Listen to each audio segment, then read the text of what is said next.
Hello friends, welcome to channel. So நம்ம YouTube channel பார்த்துட்டு நம்ம கஸ்டமர் என்ன கூப்பிட்டுருந்தாங்க, மேடாவரம் கிட்ட சென்னையில் கூப்பிட்டுருந்தாங்க.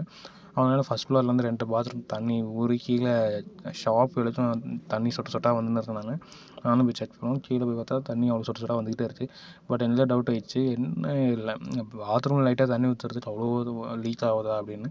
அதனால் கஸ்டமர் மட்டும் சொல்லிட்டோம். 2 ரீசன் இருக்கும். ஒன்று வந்து டைல்ஸ் ஜாயிண்ட் வழியாக வருது, அதுக்கு நான் ரவுட் பண்ணி ஃபில் பண்ணுறோம். அது போட்டாலும் கொஞ்சம் ரவுட் வழியாக தண்ணி போகிறதுக்கு வாய்ப்பே இல்லை. பட் அது மீறி வந்துச்சுன்னா கண்டிப்பாக ஒன்று எங்கன்னா லீக்கேஜ் இருக்கணும், இல்லை அடியில் அந்த ஜாடி உள்ள சிங்க் வழியாக தண்ணி நின்று அப்படியே ஃபுல்லாக ஊறி கீழே வரணும். ஏன்னா அதுக்கப்புறம் நான் போட்டதுக்கப்புறம் இல்லை ஒன்று நாளாக தான் வருதுன்னு சொல்லிவிடக்கூடாதுன்னு சொன்னோம். அவங்களும் சொல்கிறாங்க, இல்லை எனக்கு புரியுது, நம்ம ரோட்டு போட்டு பார்த்துடலாம், இல்லை எனக்கு ரோட் போட்டு கொடுத்துருங்க, இதுக்கப்புறம் அந்த இஷ்யூ வந்துச்சுன்னா நான் டைல்ஸ் ஃபுல்லோட உடச்சது நான் பார்த்துக்கிறேன், அதான் பிரச்சனை இருக்கும். ஏன்னா மேபி எனக்கு டைல்ஸ் ஜாயிண்ட் தான் எனக்கு தண்ணி ஊறுதுன்னு எனக்கு நல்லாவே தெரியுதுன்னு நான். சரி, நானும் ப்ராசஸ் ஸ்டார்ட் பண்ணிட்டோம். பார்த்தீங்கன்னா டைல்ஸ் ஜாயிண்ட் ஃபுல்லாக ஸ்டார்ட் பண்ணிவிட்டோம். சரியான டஸ்ட் ஆச்சு. ஸ்டார்ட் பண்ணி முடிச்சதுக்கப்புறம் அது ரவுட்டிங்லாம் போட்டு முடிச்சுன்னு பாருங்கள். என்னால் ஃபுல் ப்ராசஸ் எடுக்க முடியல, அதனால இருக்குன்னு எடுத்து வீடியோ போட்டுடுறேன். ஸோ டைல்ஸ் ஜாயிண்ட் கலர் தெரியாது, ஏன்னா சேம் கலரில் நாங்கள் போட்டோம். டைல்ஸ் கலர்லேயே இது ரவுட் வாங்கி மிக்ஸ் பண்ணி போட்டாச்சு, அதனால தெரியாது. ஜாடியில் பார்த்து தெரியும், கிரே கலர் போட்டிருப்போம்.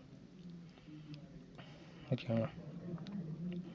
ஸோ இது ஒரு பாத்ரூம். ஓகேங்களா. ஸோ அடுத்த பாத்ரூம் நான் அடுத்த வீடியோவில் காட்டுறேன். என்ன ஆச்சுன்னா, அந்த போன விட 2 பாத்ரூம் போட்டு கம்ப்ளீட் பண்ணி முடிச்சு நான் சொன்னேன், பால்கனி எனக்கு போட்டு கொடுத்துருங்க, அங்கேயும் ஊறுதுன்னு சொல்லிட்டாரு. ஆல்ரெடி வேறு ஒரு ப்ராஜெக்ட்னு சொன்னேன், பட் இல்லை ரெக்வஸ்ட் பண்ணி கேட்டால் நீங்கள் முடிச்சு கொடுத்துருங்க. சரி, ஓகே, பால்கனி ஸ்டார்ட் பண்ணிட்டோம். இந்த பாத்ரூம் வீடியோக்கு அப்புறம் நம்ம அதை செக் பண்ணலாம். ஓகேங்களா. ஸோ இது பார்த்திங்கன்னா செகண்ட் பாத்ரூம். சேம் இதுலேயும் அதே தான், டைல்ஸ்லேயே கேப்பில் நிறைய தண்ணி ஊறுறது வாய்ப்பு இருக்குது நான். ஸோ எனக்கு இதுவும் கம்ப்ளீட் பண்ணி கொடுத்துருங்க. ஸோ ஒன்ஸ் இது ஸ்டாப் ஆகிடுச்சா மீதி ரிமைனிங் இன்னும் 4-5 பாத்ரூம் இருக்குது, நான் அதை ஸ்டார்ட் பண்ணிக்கிறேன் அப்படின்னு நான். ஸோ நானும் இது ஃபுல்லாக ஸ்டார்ட் பண்ணி ரவுட்லாம் போட்டு க்ளீனாக கொடுத்துட்டோம். இந்த மாதிரி உங்களுக்கு சென்னையில் எங்கன்னா போகணுன்னா ப்ளீஸ் கீழே கொடுத்துருங்க, நம்பர் கான்டாக்ட் பண்ணுங்கள். உங்களுக்கு எவ்வளோ காஸ்ட் எவ்வளோ ரேட் இருந்து தெளிவோ டிஸ்கிரிப்ஷனில் போட்டிருக்கேன். அவங்க சில மெட்டீரியலோட சொல்லி நினச்சிக்கிறாங்க அமௌண்ட்டை போட்டிருக்கேன். இல்லை, மெட்டீரியலோட இல்லை, லேபர் சார்ஜ் மட்டும் தான் போட்டிருக்கேன். ஏன்னா நீங்கள் வெளியோட கம்பேர் பண்ணி பார்த்துக்கோங்க, இது வேலை அவ்வளோ எடுத்து வந்துருக்கீங்க, அவ்வளோ ப்ரெஷர், அவ்வளோ ஹார்ட் ஒர்க் பண்ணி தான் இது பண்ணணும். ஓகேங்களா. நிறைய பேர் கேட்குறாங்க, ஜஸ்ட்டு டேப் வச்சு மேலே அப்ளை பண்ணிட்டு எடுத்துருவாங்க டேப். அந்த ப்ராசஸ் இங்கே பண்ணால் நிற்கவே நிற்காது. நாங்கள் நல்லா ஃபோர்ஸ் பண்ணி உள்ளே ப்ரெஷர் போட்டு அமுக்கி தான் இந்த ரோட்லாம் போடுவோம். ஸோ அந்தளவுக்கு ஸ்ட்ராங்காக இருக்கணும் தான் பண்ணுறோம். ஓகேங்களா. ஸோ நான் என்னோடய யூடியூப் சேனல் நிறைய வீடியோ பார்த்தீங்கன்னா தெரிஞ்ச ப்ராசஸ்லாம் எப்படி பண்ணியிருப்பேன்னு. ஸோ அதனால தான் இப்போ நிறையா கஸ்டமர் என்னை கூப்பிட்டு பண்ணுறாங்க. ஸோ செகண்ட் வந்து பார்த்திங்கன்னா இந்த ரோட்லாம் போட்டு கம்ப்ளீட் பண்ணி முடிச்சிட்டோம். ஓகேங்களா. Next balcony. எனக்கு வந்து பால்கனி வந்து போட்டு கொடுத்துருன்னு சொன்னாங்க. என்னால் ஃபுல்லாலாம் போட முடியாது, ஏன்னா எனக்கு டைம் இல்லை, வேறு ஒரு ப்ராஜெக்ட்டில் போய்ட்டுன்னு சொன்னாங்க.